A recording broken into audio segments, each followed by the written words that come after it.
This talk is on university development, on successful preparing for university development, and especially the role of sharing academic and social values in that process. This means that today we are not so much talking about the context of the university as about the university herself. What we in a university, and I mean by university, each higher education institution, I will not always specify, so I use this generic term university, including all other types of higher education institutions. We concentrate on the institution itself and what we in the university ourselves should do, could do, to prepare successfully for ambitious developments towards a innovative, socially responsible and contributing to society kind of institution.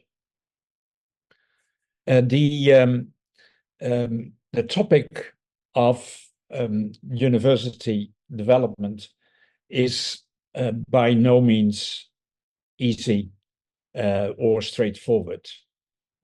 As all of us who are working at the university and many of us who have a longer history with the university know, a university is a rather complicated thing. We can talk about it as a simple concept, but when we know and when we face the realities of the university, we know it's not easy at all.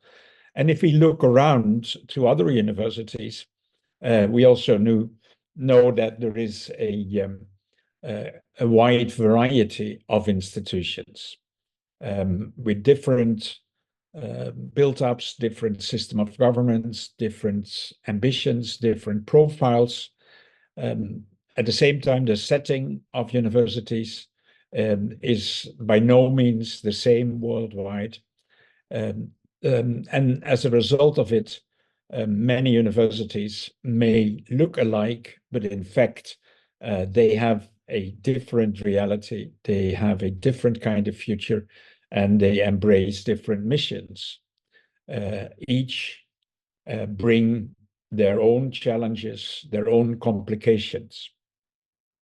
So it is from the onset already clear that it will be completely impossible to give a talk where you are dealing with every possible variety of university development and university situation. What I shall try to do in this introduction is discuss three key challenges that in my experience and in my view are crucial for a successful development of universities that want to be strong and independent institutions for the public good. And in doing so, I will pay special attention to the relevance of crucial academic and social values in the university. To start out my talk, I think that a little bit of analytical help might be useful. And again, there is a multitude of literature, a multitude of studies on the university and on its development.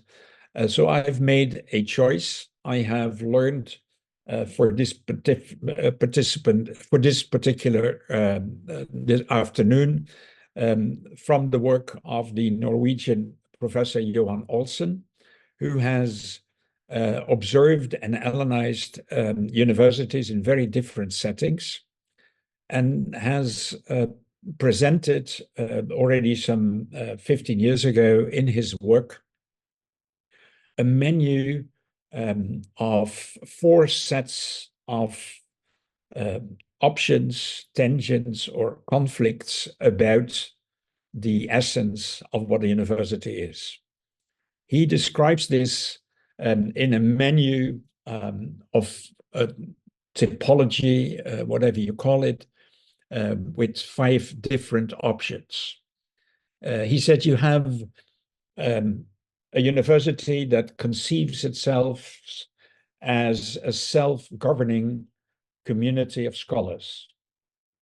It is an independent institution, an academic institution, a community of scholars that is completely ruled and reigned by the logic of free inquiry and scientific quality.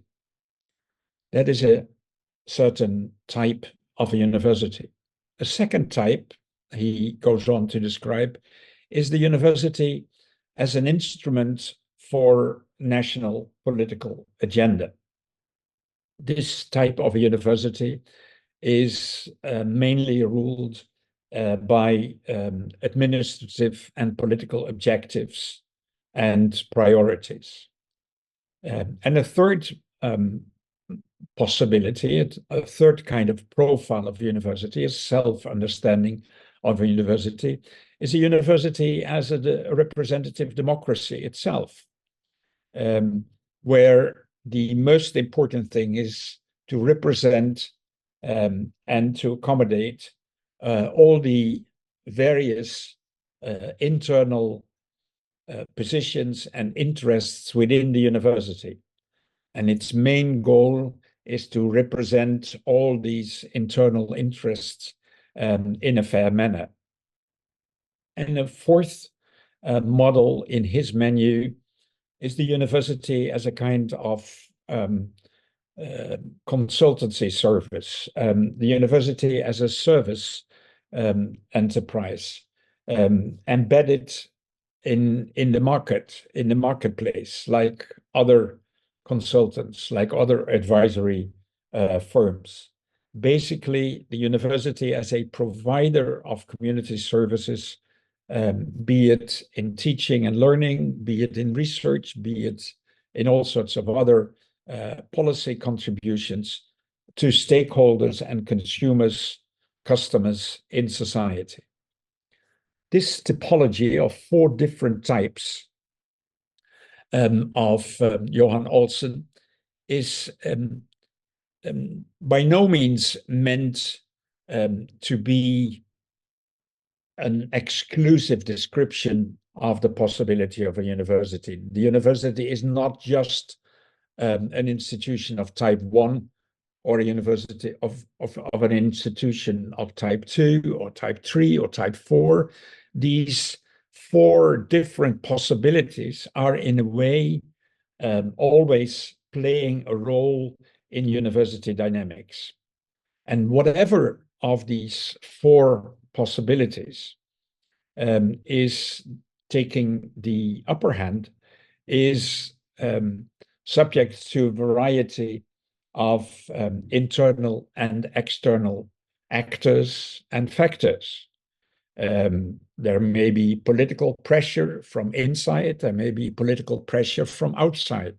There may be market influences and market requests and market invitations from outside.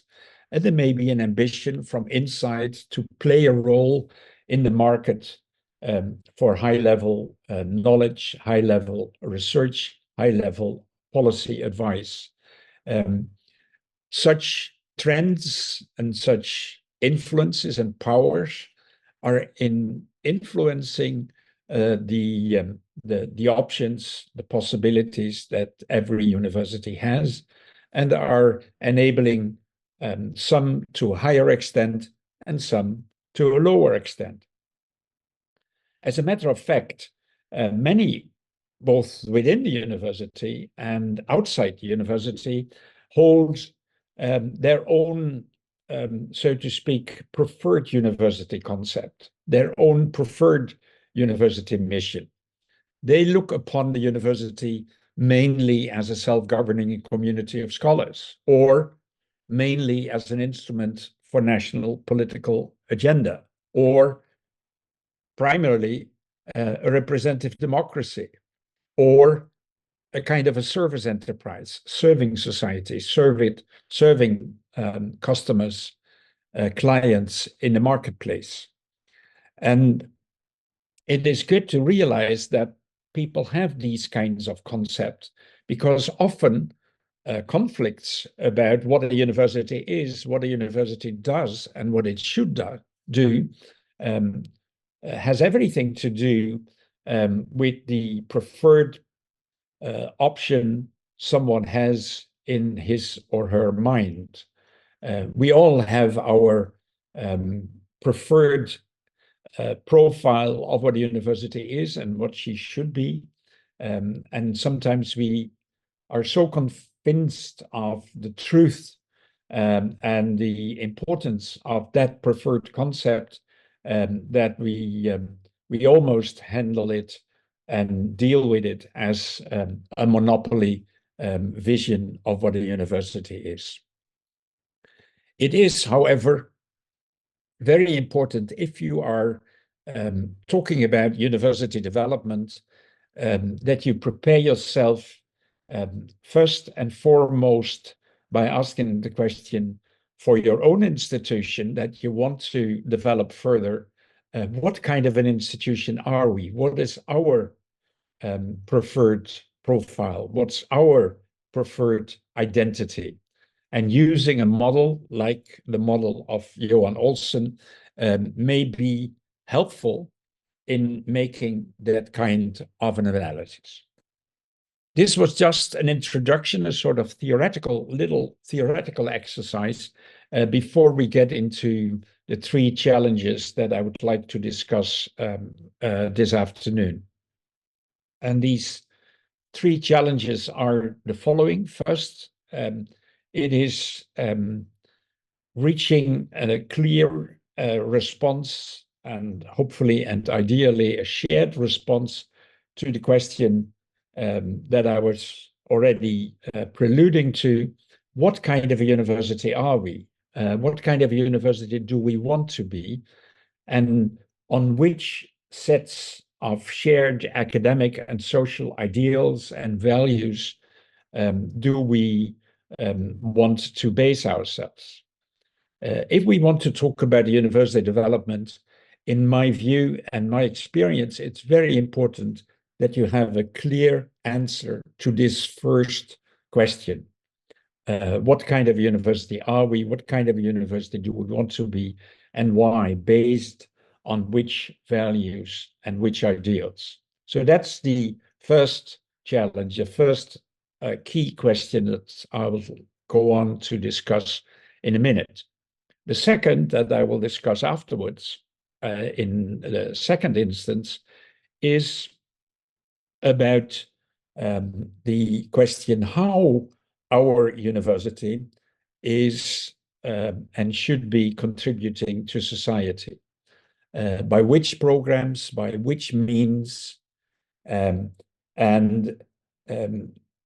based on such a clear concept of our contribution to society that we can share that within the university. And the last challenge that I will discuss at the end of my introductory talk is the need for the university community to agree upon a common understanding of the public good, and agree upon the ways in which it will contribute to society. A university is more than its leadership. A university is more than its written profile. A university is foremost a community with very many members, faculty, students, people in leadership position, often people in supervisory positions, often people in supportive positions, donors, be they from government, be they on the private side. So there is a lot of people that have a role in a university. And if a university wants to move forward, develop itself, and strengthen its role in society, it is very important that this large university community has a basic agreement on its understanding of the public good, of its understanding of how it can contribute to society. If there is not such an agreement, if there is an opposition, if there is a variety of answers, it is very hard for a university to develop itself into a clear and strong force in society. My own preferred answer to these questions I will give in the course of my talk. But I want to make it absolutely clear from the onset that my answer is not meant to be the end to all debate on the matter. That would not be possible, and that's also not my intention. I ask these questions and I give these answers, these preferred answers on my part, as an invitation to discuss, to talk, and to use it as a means to inform your own thinking and your own work on university development, on the what and why of a university and the how of its contribution to society, and its definition of the public good it wants to contribute to. Having said that, I now turn to this first challenge. What kind of university are we, and why, based on which values and which ideals? And here, when you try to answer this question, you get into options like, is the university basically an independent institution? Or is it basically an instrument in the hands of politics, of the political majority that is paying for a public university, or the private owner that is paying and investing in a university to enable its functions, that wants this university to be an instrument to a certain goal. It's very important to discuss these options and be clear about it within the university community, I think. Another type of question that you might be asking yourself has to do with the role of faculty, the role of scholars and students in the university. Is the university, in a way, a theater for the individual ambitions and careers of its students, its graduates, its professors? Or is it basically a community of scholars and students driven by common values and going for shared ideals? My own preferred answer would be, and when we later on have the opportunity to discuss, I'm ready to give some examples and some arguments for this preferred answer on my part. But in my way of seeing and in my experience and universities that I've seen working worldwide, the community of scholars and students for the public good kind of answer to this challenge is the preferred option, making the university itself strong in that it finds a common base and enabling the university to play a clear role in society because it has a shared and clear joint concept of what the public good actually is and stands for. To get such a discussion and to get an answer to what kind of university are we and why, to get that right, we need a compass. We need guiding principles. When we are discussing these matters, we cannot do this just as a mathematical equation, as a neutral matter. It is a matter of making choices. It is a matter of stating your preferences, and you cannot do that unless you are referring to and basing yourself on guiding principles. Or saying it in other words, we should, as a university community, identify ourselves and live our university lives according to crucial academic values and social ideals. And to show what I mean by that, I would like to take you on a short excursion into the domain of values. And of course, if you study the topic, you will find lots of definitions and descriptions of what values mean. I use it in a rather simple manner in the meaning of principles or standards of behavior, a judgment of what is important in life. In this case, a judgment on things that are crucial and important for the life of a university. Or alternatively, values are important and lasting beliefs shared by the members of a culture about what is good or bad, what is desirable or undesirable. And values have a strong influence on our behavior, on our attitude.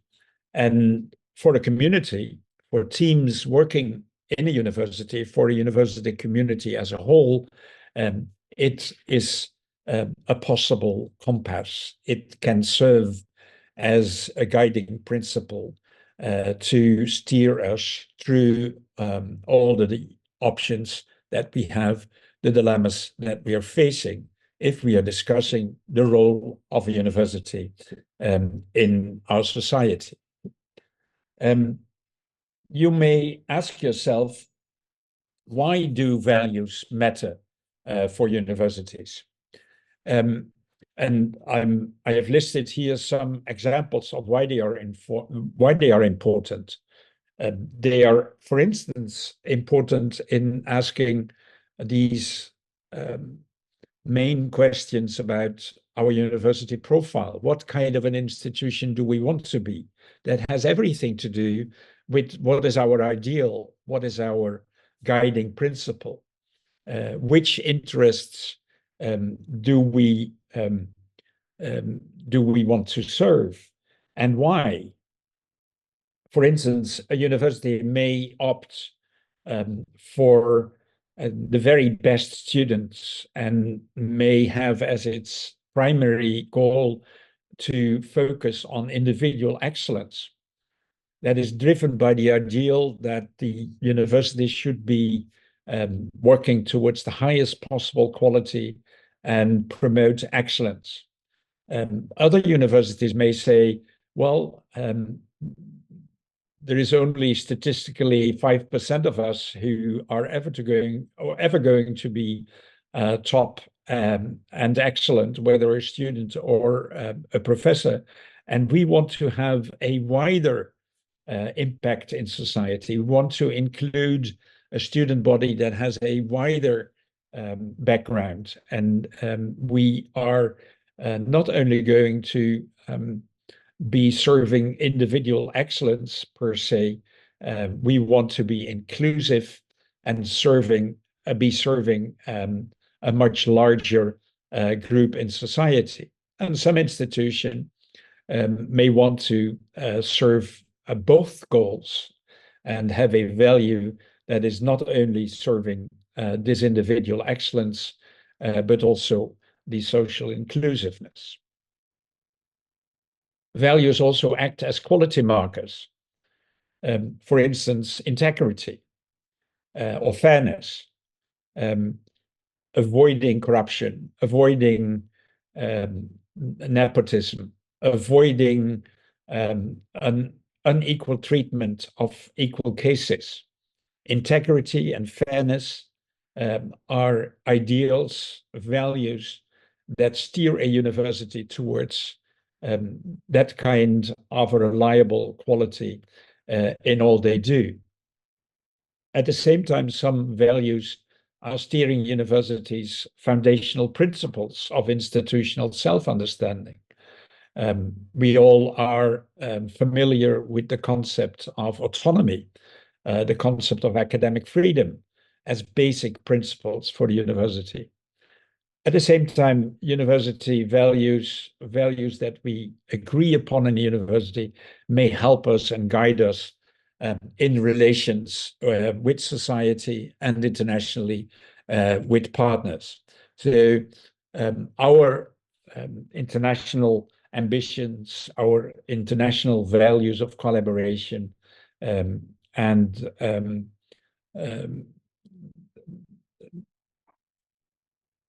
yes, collaboration is informing us when we make those kinds of discussions.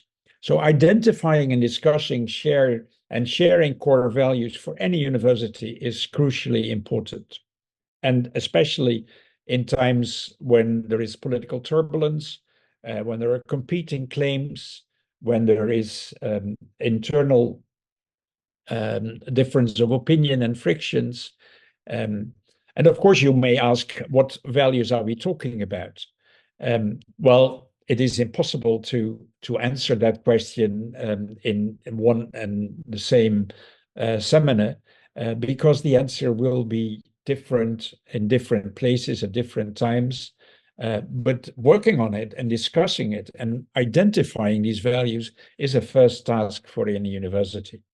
Usually, universities have a set of core values, enabling values like autonomy and academic freedom, operational values, how to do your operational work in teaching and in research, like integrity and fairness, and social values like social responsibility and equity when you talk about enrollment, your position in society, and so on and so on.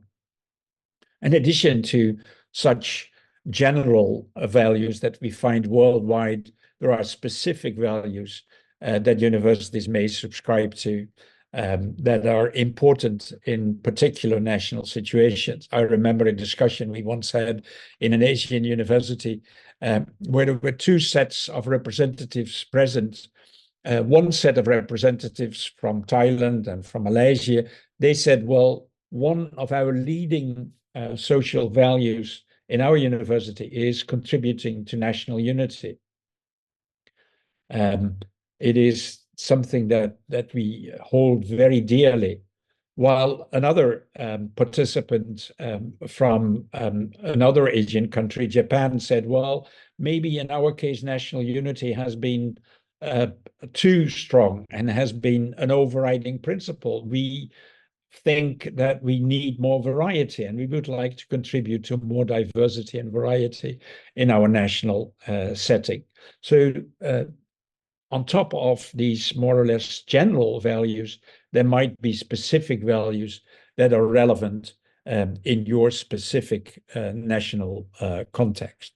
As I said, I'm not going to go into these questions of individual values now in this seminar, but I'm inviting you to do this kind of a thing within your own institution, because experience tells us that if you do that, you're laying the foundation for a strong community.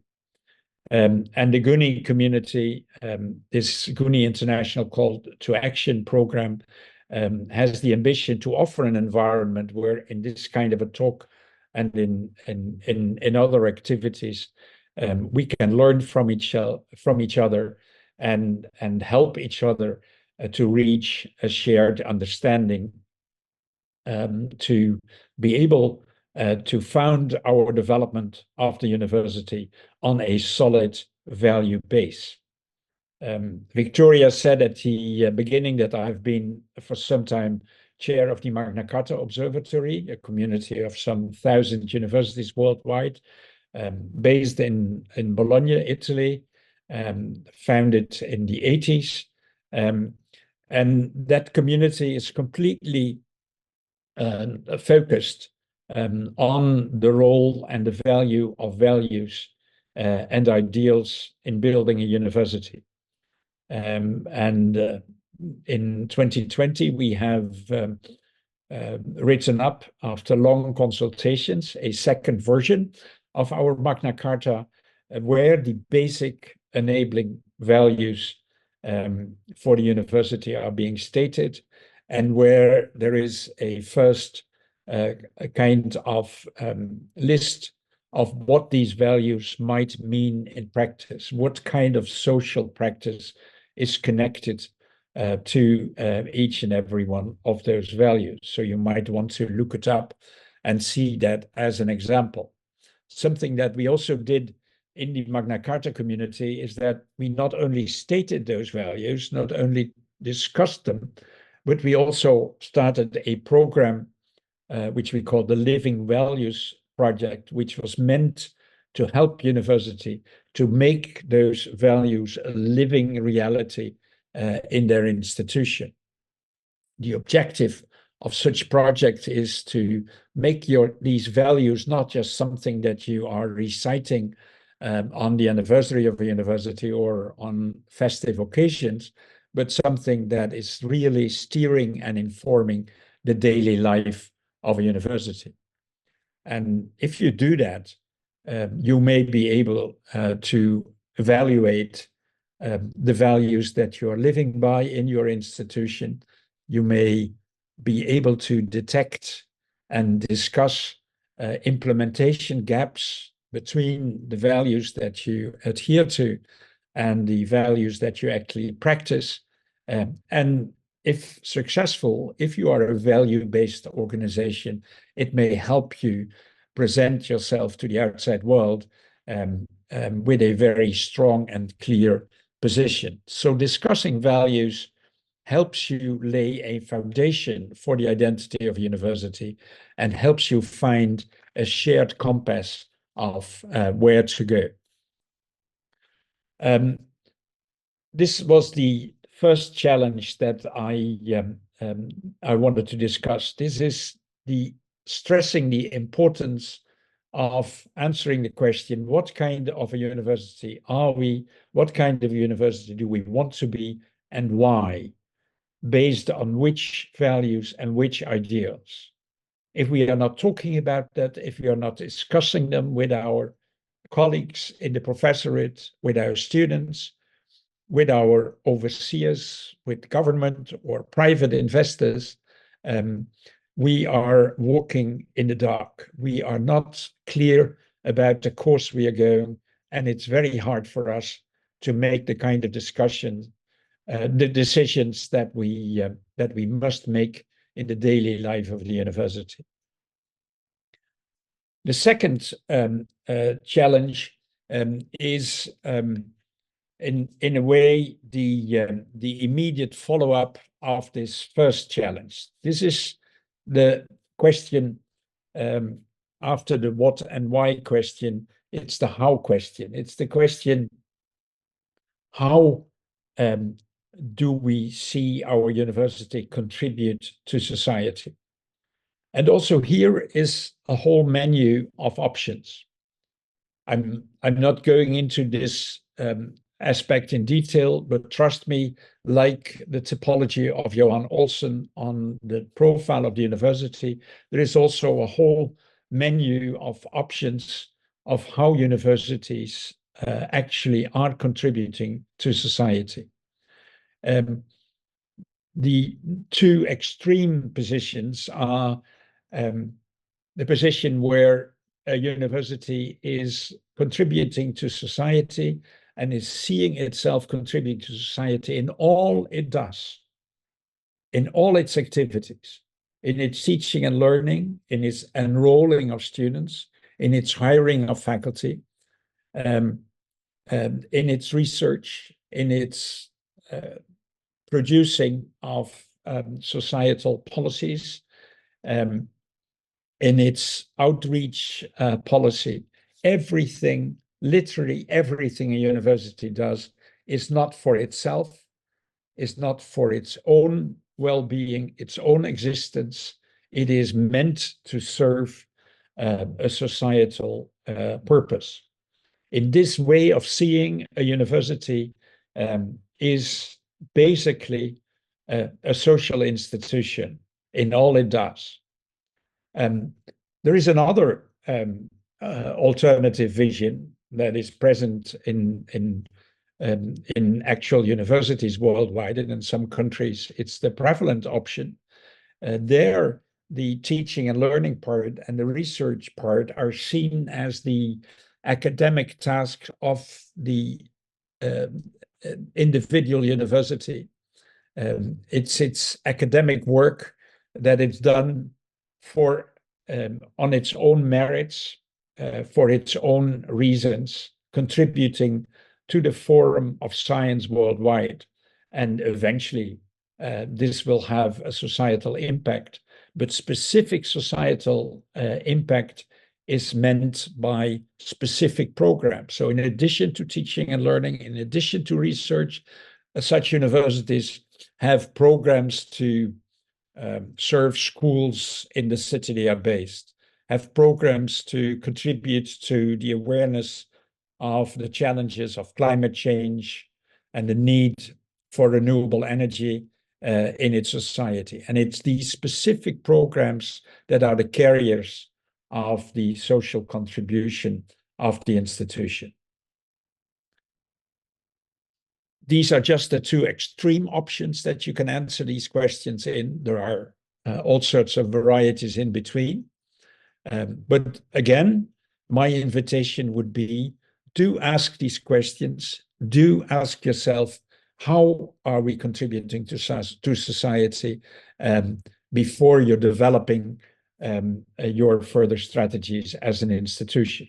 My own preferred answer would be that a university is not in existence for itself, that a university is always, in all what it does, in all its academic work, and in all its work to court, contributing to the public good, not as a nice extra, as an afterthought, but as the raison d'être, as the main reason a university is in existence and it's functioning. I get to my third and last question, and this is about the who question. It's the who of the university, it's the who of society. And I will want to say a little bit on both topics. First and for all, we must realize that although we talk about society, society is seldom a simple and straightforward kind of animal. Most societies, I would say every society, as a matter of fact, represents a multitude of parties, of positions, of interests. And if you are if you're willing to contribute to society as an institution, you must ask yourself the question, which society am I going to serve? How are we making our choices for the partners we are working for? And you all are aware of these discussions where some voices in politics say, well, universities are serving their friends, are serving the elites, are serving the establishment, leaving the rest of society alone. In other cases, universities may be positioning exactly with the non-establishment and make other choices. Again, it is a kind of discussion that you need to carry. It's an answer that you need to find. My own preferred answer would be that a good university should not be siding with one part of society alone, but should try to be serving society in all its different formations and representations.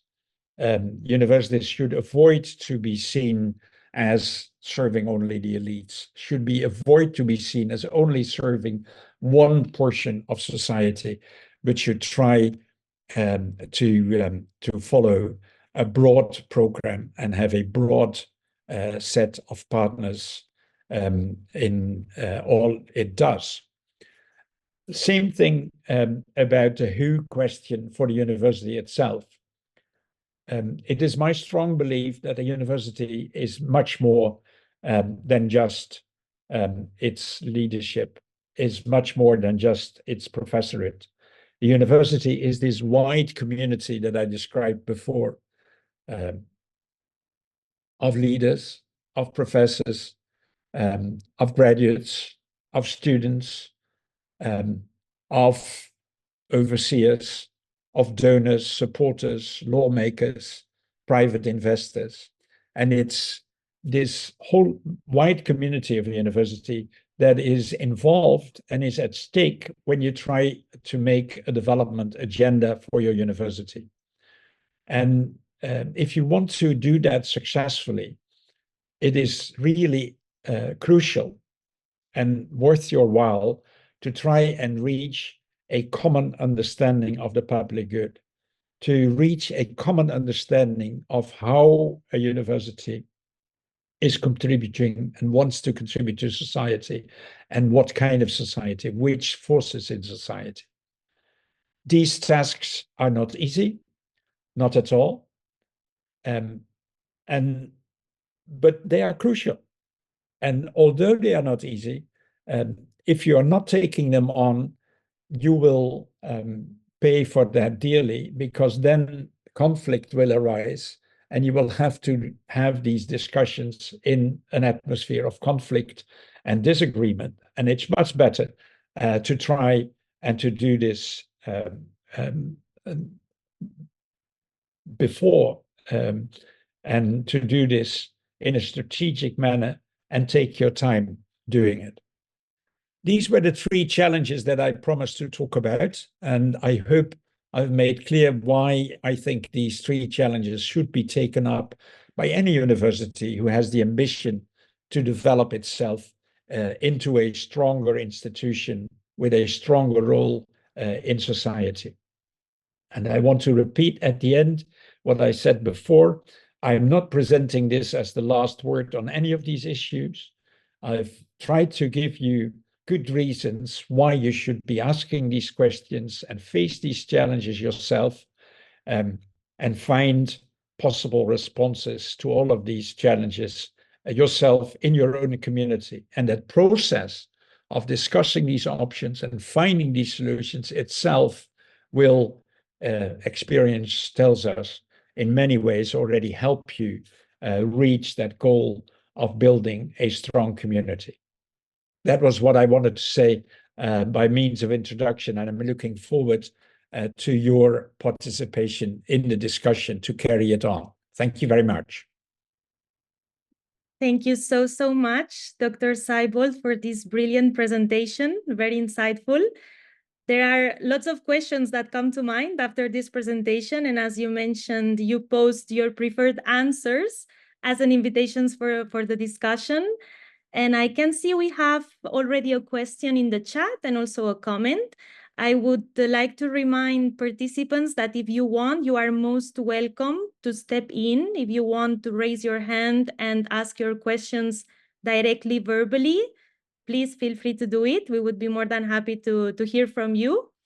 But as a start, there is a question in the chat, Dr. Sijbolt, from Frederick Atto Arma.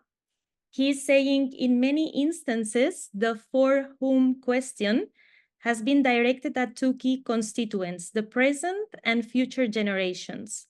The latter is typically not involved in determining what is the public good for society.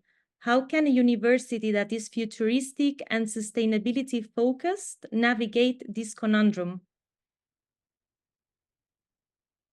Well, I mean, my immediate response to this would be, this is an absolute beautiful question, and very, very important in the kind of debate that I was referring to, especially as in our societies, the present political debate, the present positions in society are often having an overarching importance. It is very important to make visible the interest of future generation. And here the university is well placed to do exactly this. Not only talk about its students as representatives of future generation, but find ways in which you picture the interest of, say, the society in 50 years from now, and picture that kind of society as the focus of our debates. We should not be informing many of our societal issues by our problems and issues of today. We should try to look ahead and answer and give answers that are relevant in 25 or 50 years' time. And here the university is one of the few institutions in society that's able to do this. I'm not saying this is simple, but this could exactly be one of the programs that a university can contribute to society, visualizing the importance, the interests, the risks, and the hopefully public good of future generations. So, Frederick, I'm very thankful for raising this point. It's not easy doing this, but it must be done, and the university is absolutely well placed to try to do its best to do exactly this, visualize future generations' role. Thank you very much, Dr. Sijbolt, and thank you, Frederick, for the question. I think that also takes me to a bit of more like a practical question on how we can do that. How can the university envision that what the future generations might need, for example? And in that sense, also, we are in a world context now that is going very fast. Everything is very fast-paced. We have lots of developments. How can we stay relevant in that regard? How can we anticipate ourselves to those changes? Well, just speaking on my own experience, some 15 years ago, at my university in Amsterdam, we started a new bachelor program called Future Planet Studies. This is an interdisciplinary study program involving 7 different traditional disciplines, and its focus is exactly on these matters: the future of the planet. And it deals with health issues, with climate issues, with energy issues, with water issues, with all sorts of social issues, educational issues, inequalities in financial sense of the word, etc., etc. So this study program was designed to do exactly this.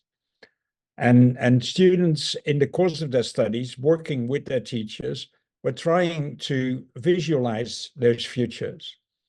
And in setting up such a program 50 years ago, we hoped to contribute to groups of graduates that were able to not just pose those questions, but also give good answers to it. So it shows that visualizing future interests in society is not something you do in the policy department. It should be also informing your choice in which study programs to set up and which research programs. And because things are complicated, because they are relevant worldwide, you need international collaboration. And one of the reasons we have this GUNi International Call to Action is that we want to learn and collaborate from each other. No one of us, no institution, or however smart and rich we are, and can do this all by itself. So we need to join forces in making these things and get this task done. Thank you very much for that answer. I think you mentioned 2 keywords that are very important, which are interdisciplinary and collaboration. And as you mentioned, these are also part of the GUNi values and what GUNi is working on. I can see we have some more comments in the chat, and I would like to pay attention to those. So the first one is from somebody from Hippocrates University. it's saying we could consider that this challenge to homologate some values, we can say social or maybe universal values, is real, but how to improve this in a regional big discussion about the character of education being a public or private good. Maybe we can rescue the rural and ancient societies' values, the original values, as only one item, to share them and build some interesting items to talk about it and start the analysis and much more. So maybe recovering some of those values that maybe we have lost in the last years. Exactly. This is, and I find again a very relevant discussion. When we were discussing this new version of the Magna Carta Universitatem in 2018, 2019. We were exactly discussing this. We were discussing the importance of innovation, the future-oriented approach, and at the same time, people in our team said, yes, but we have also lost things that are important in our societies. We have lost things that are important in our culture. And at the same time, I was participating in a very instructive seminar in South Africa at the same time, where people said some of our universities are trying to be world-class university and have a high position in world-class rankings. Well, speaking for myself, these guys said, I have no interest in that kind of a position. I want to serve my people, and I want to stick to, and I want to make good use of traditional values that we have, the learning, the social learning that we have in our tradition, in our lands. And it's exactly that kind of a combination. I mean, doing this kind of work, very often I come to the conclusion that it's always two legs that we need to walk on. We need to be future-oriented, and we need to be true to the traditional values. We need to be international, and we need to be national and local. We cannot be just this or that. We must try to find a balance between these two kinds of elements. And that's also true with the private and public good side of education. Of course, having a good education and being a successful graduate is of great value to the individual. But at the same time, that individual is a member of society, is a member, a professional academic that is contributing to society in all sorts of roles, whether you're a teacher or a dentist. And the public good, private good thing is also the two legs kind of metaphor. It's one thing to be publicly valuable, and it's another thing just as important to be privately well rewarded for what you can contribute. Thank you so much, Dr. Sijbolt. I think that's very interesting. I think that balance is very important, but also very hard to achieve in the current landscape. And I'm seeing this quite a lot in the region. You mentioned the issue of universities wanting to be world-class institutions, that concept of world-class and being in the rankings. And I see that a lot in the region, that sometimes their formal documents, their statements are geared towards a direction, but in the end, most of the effort is driven towards that other goal of being in the rankings, improving positions in the rankings. So I see a lot universities wanting to strengthen that community part, but at the same time, not going into that direction. Is there anything we can do in that regard? How can we move from that competition to collaboration, to more collaboration, as GUNi states? Well, and again, as in almost everything that we have been discussing this afternoon, the answer is never easy. And there is never a simple trick to get it right. The only things we have is be courageous and discuss these things openly. Have your ideals of balance and unity on the table, and use your collaboration with colleagues. Why do we have GUNi? Why do we have the Magna Carta group? Why do we have so many collaborations among universities?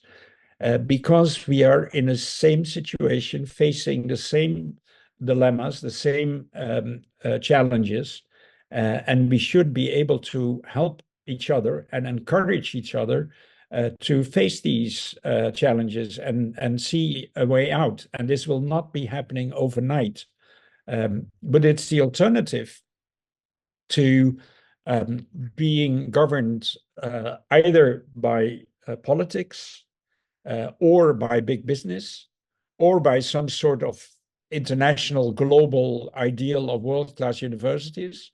But mind you, the rankings, the universities in the rankings, is only 1% of all universities worldwide.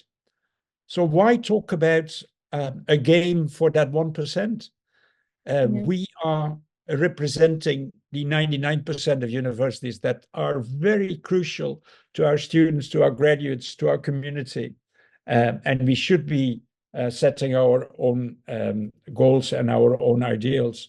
And if I'm not mistaken, I see gradually also these world-class rankings change and include these kinds of ideals. So the heyday of that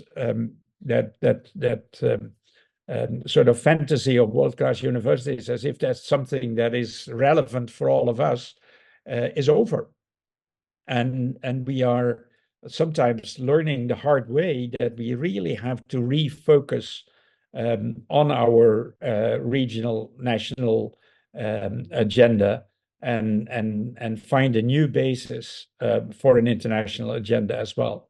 And that's why we need this collaborative effort. That's true.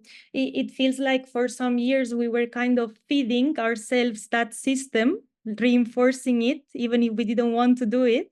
But now there are lots of groups that are pushing back and showing that there are other ways to measure impact, other ways to measure contributions, not only other ways, but also other types of contributions.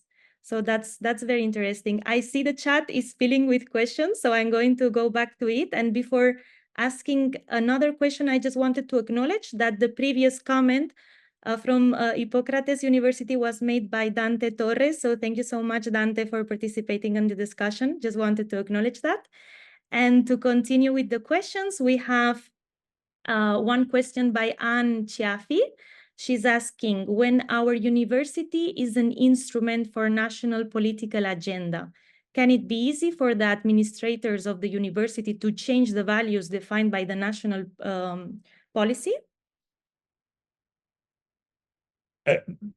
Asking the question is giving the answer. I mean, if you are, and I have been reviewing universities in such a position, I have been talking with colleagues that find themselves in such a position, it can be very, very difficult. And the leeway to find your own university agenda can be very, very limited. So the situation is not as simple and as open for all of us.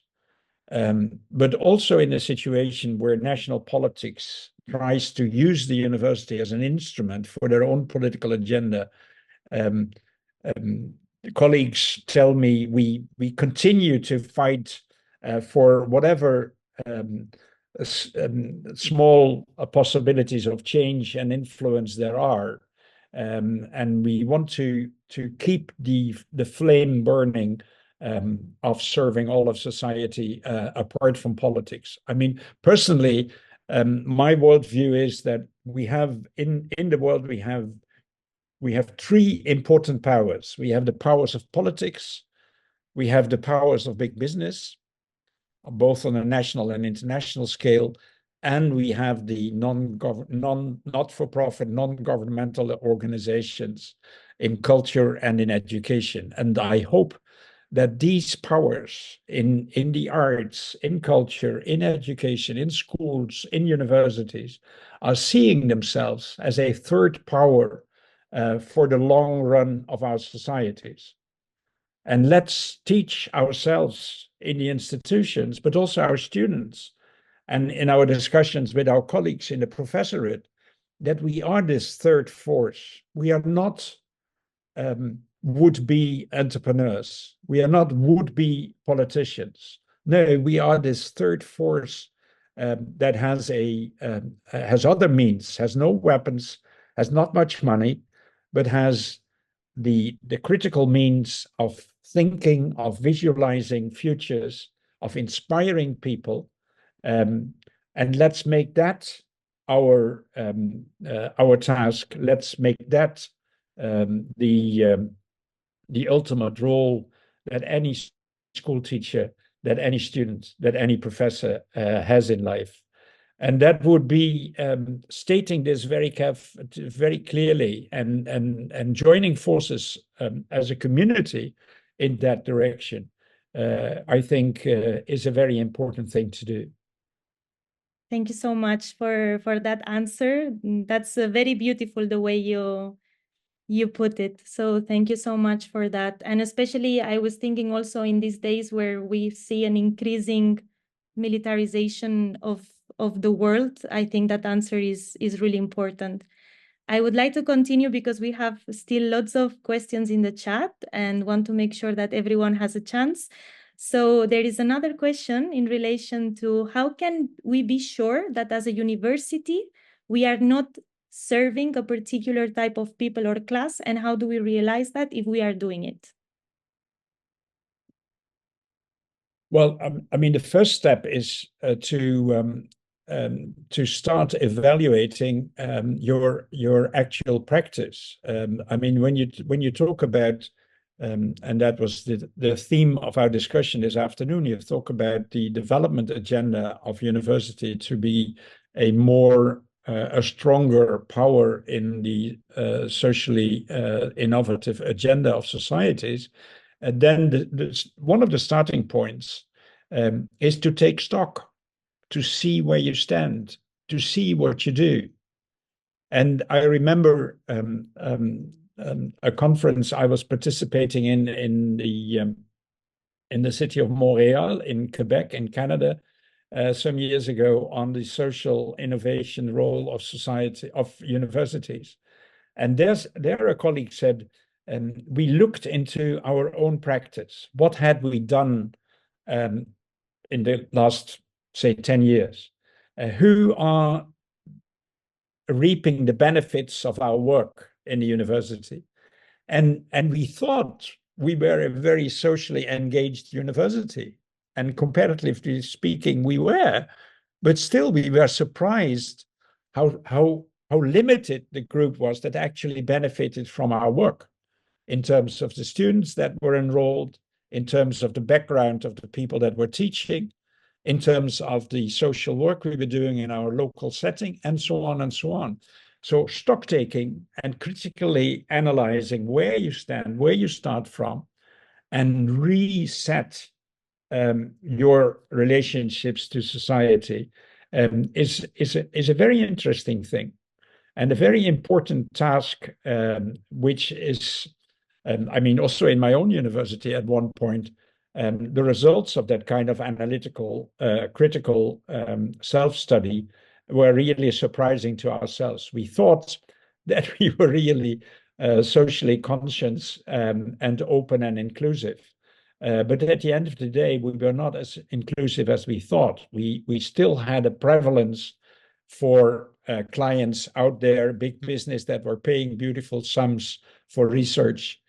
We still had a preference for relationships that would give us a chance to get very interesting global citations instead of doing the local work that was so needed. So being critical to where we stand, what we do ourselves in a university is one of the first chapters of what we should do. And again, all of this, what I've been talking about this afternoon, cannot be done overnight. This is not something that you do on the 1st of January and you're done on the 1st of March. These are trajectories that take years to build up a community, to build up a common sense of values and a common concept of the public good, to be a critical evaluator of your own work and your own position in society. This is something that takes time and that takes care because you need to do this in a trustful manner. But it's crucial. Absolutely. I'm convinced. Absolutely. Do you know in that regard of any practical tools? Let's say, I remember with GUNi, we participated in the TEFSI project towards the European Framework for Community Engagement. And for example, we developed a toolbox for the institution to assess, let's say, the level or activity in relation to community engagement across the different dimensions of activity of the university. So this is, for example, one of the tools, for example, that universities could use in that process of analyzing where they stand in certain topics. Do you happen to know any tools that participants could find useful in that regard? Well, there are several universities that could be used as a benchmark, but to give a more simple and maybe doable answer, what I have learned from one particular university is that they started at one point a student-led project. Students in their final bachelor year or in their master year were joining forces in a way, drawing a sort of critical map of the university, where it stands socially. And the interesting thing is that here you catch two flies at the same time. It is a valuable project in that it helps the university identify where it stands and where it should correct its development.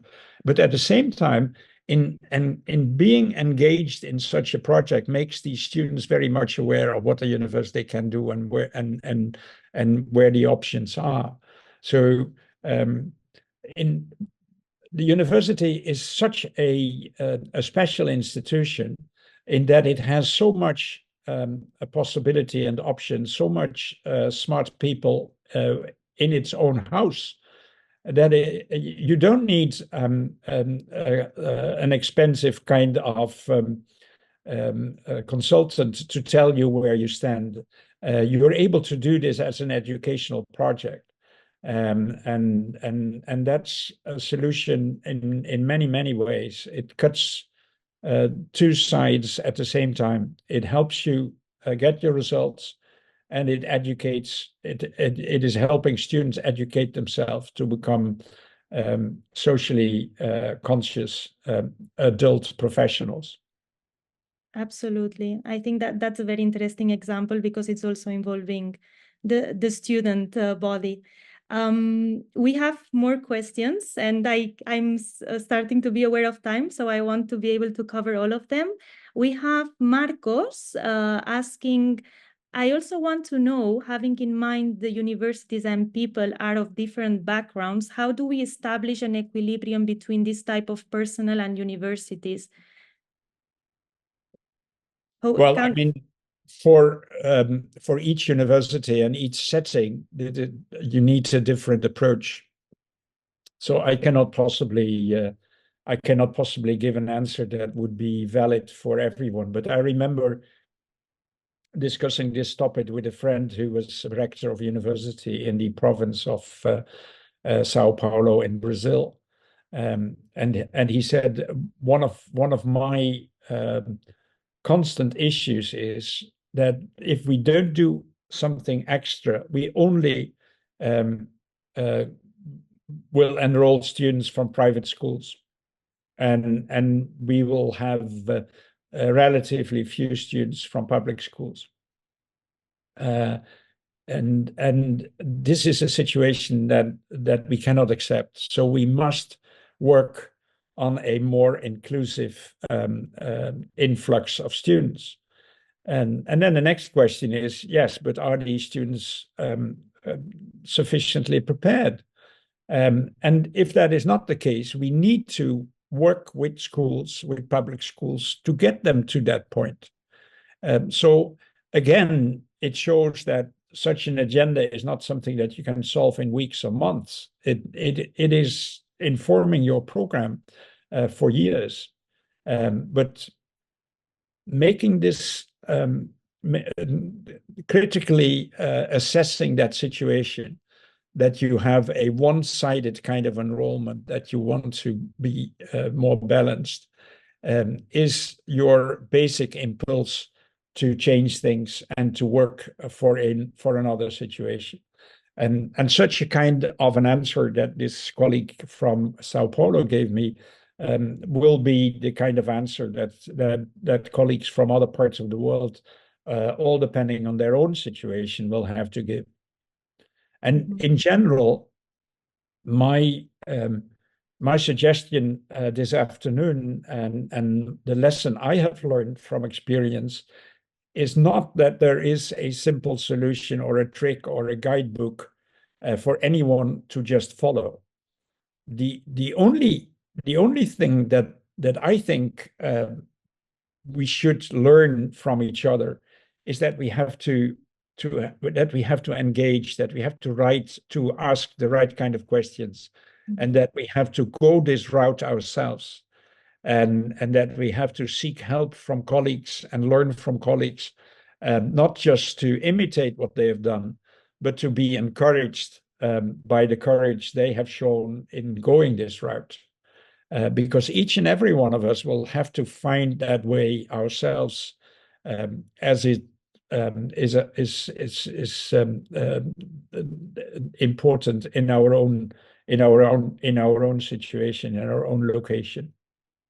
Right. Thank you so much for that. I will continue with the questions because I can see we still have a few. There is one in relation to academic freedom. You stated first, as academic freedom was one of the fundamental principles in higher education, but we have Janine Irra from Universidad Hipócrates in Mexico. She's saying that academic freedom must be balanced with ethical responsibilities and societal impact. In that sense, how do universities navigate the complexities of balancing academic freedom and responsibility, ensuring that scholarly pursuits uphold ethical standards, promote inclusivity, and contribute positively to societal well-being? It's a complex one.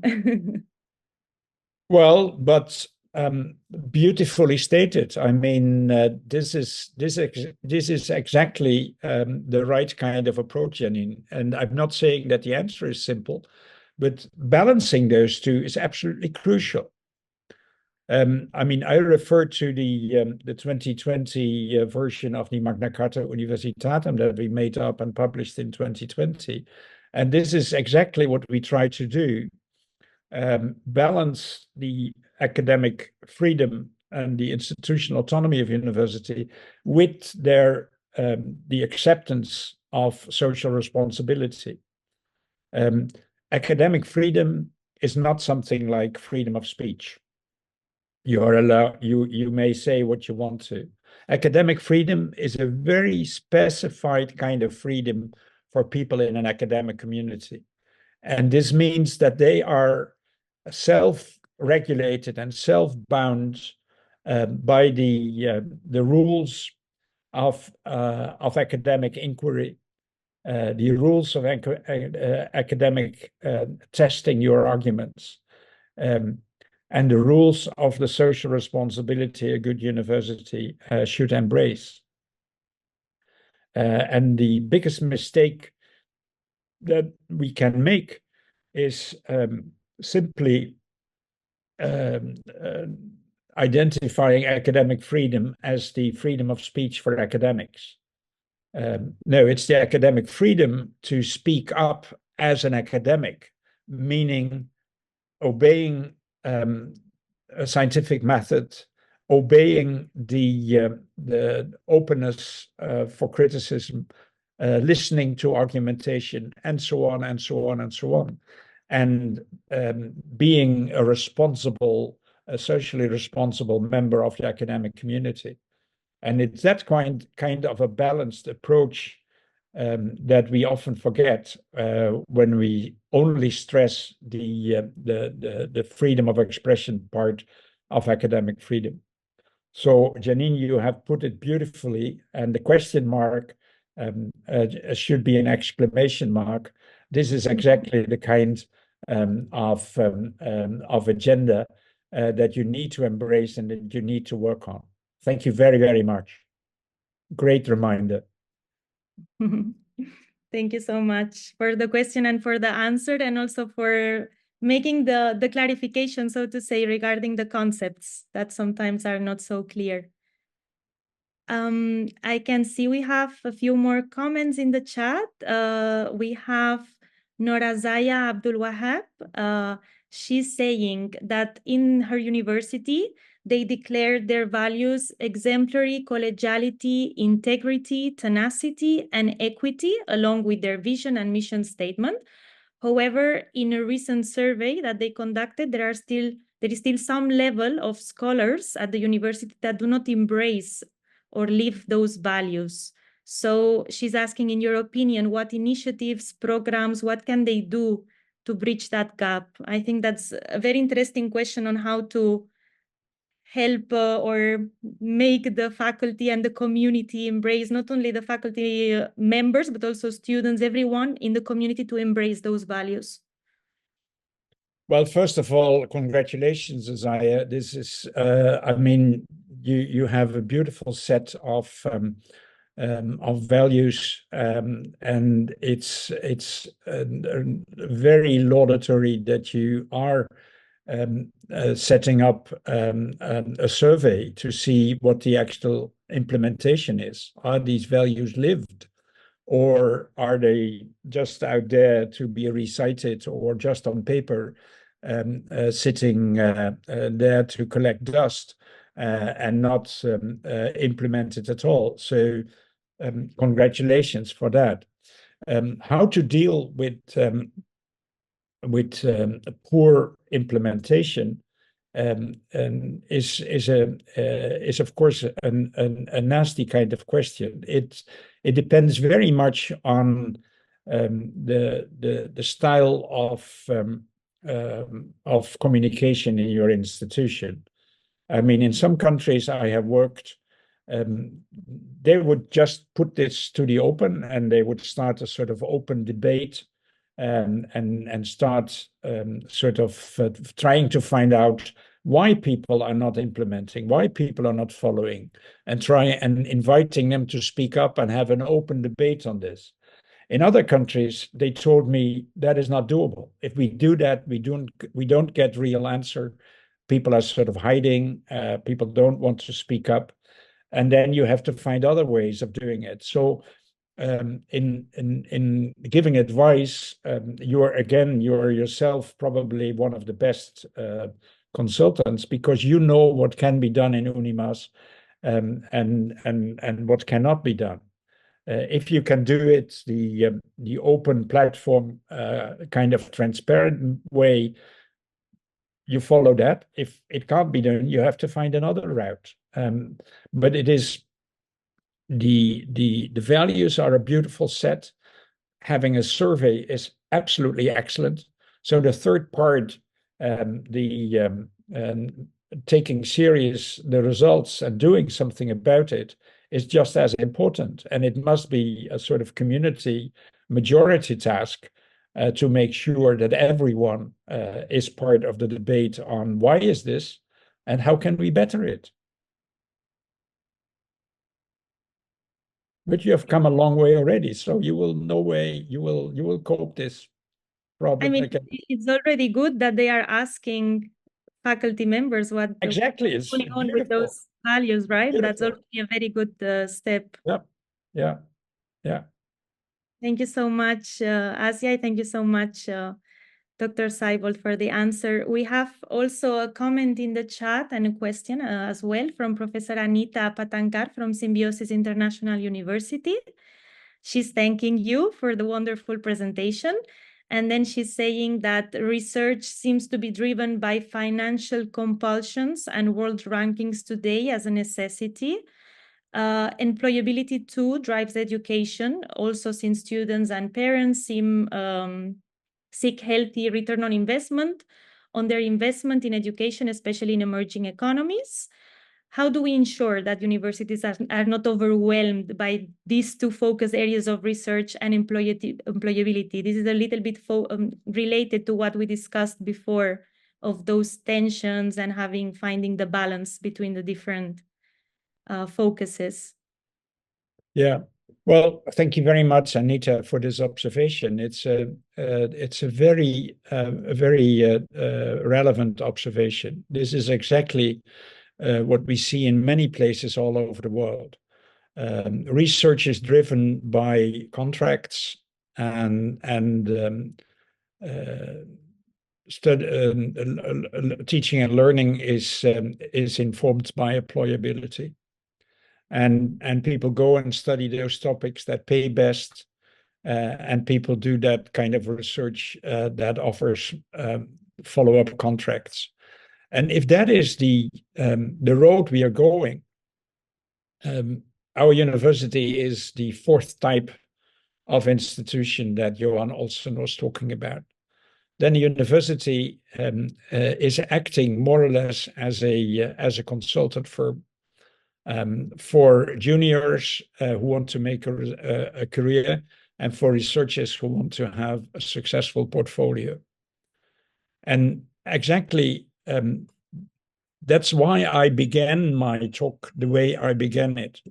We have to make absolutely clear where we stand as a university. If we want to be that kind of an institution, well, it's not my kind of choice, but so be it. But if we do not want to be that kind of an institution, if we want to be a good quality institution in teaching and learning and research for society, for social impact for individuals and for society, we have to show that, and we have to talk the talk. And when we are writing our brochures, when we are writing our websites for future students, we should make clear you get an excellent education here. But we have two things in mind when we educate our students, when we are inspiring our students. We want you to be excellent teachers, but we also want you to be socially conscious contributors to the future of our society, because we believe that we as a university and our graduates and our faculty have a dual task in life: to be good at their work and to be good for society. A friend of mine, a South African professor, has written a beautiful book about the soul of the university. And he said universities have been talking endlessly and boasting about what they are good at. But we should be thinking at the same time, just as often and just as proudly and just as inspiringly, about the question, what are we good for? And good for is just as important as good at. And if the good for question can only be asked in monetary terms, we are universities of the fourth type. If we want to be socially engaged universities with a conscience, we cannot accept that. And our talk should be different. Thank you so much for that remark. Do you think we have time for one last question? Shall we go ahead? So we will take one last question because we are aware that it's already the time to end the session. There is a question by Jose Duque. He's asking, the main challenge now is have a real sustainable university, how we can construct this new type of university. Well, that's asking for another seminar. You will have to have it.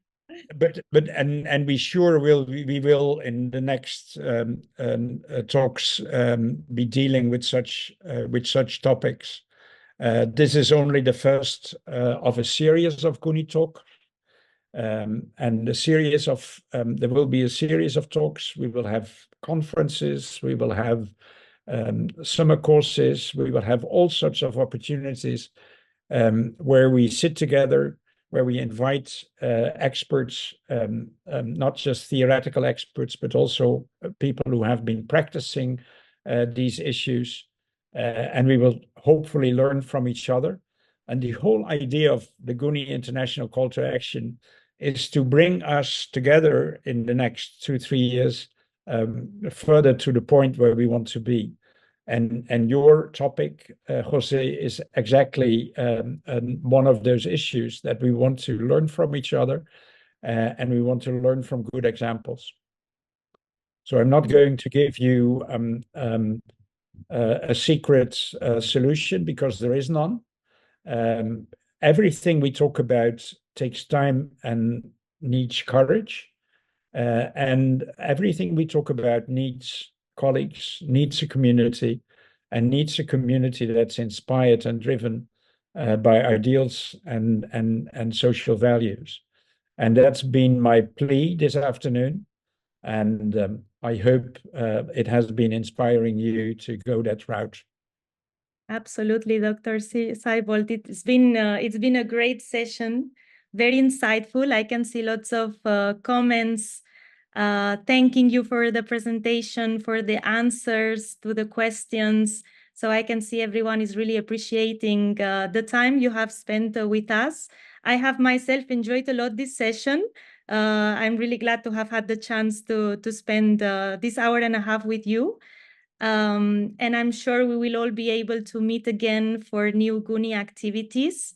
The fact that you are all here participating in today's event, participating in the initiative of the GUNi International Call to Action shows how committed and brave you are already as faculty members, as practitioners, professionals in the sector. So thank you all so much for this very nice event, and hope to see you very, very soon. Thanks to GUNi and thanks to you especially, Dr. Sijbolt Noorda. Pleasure.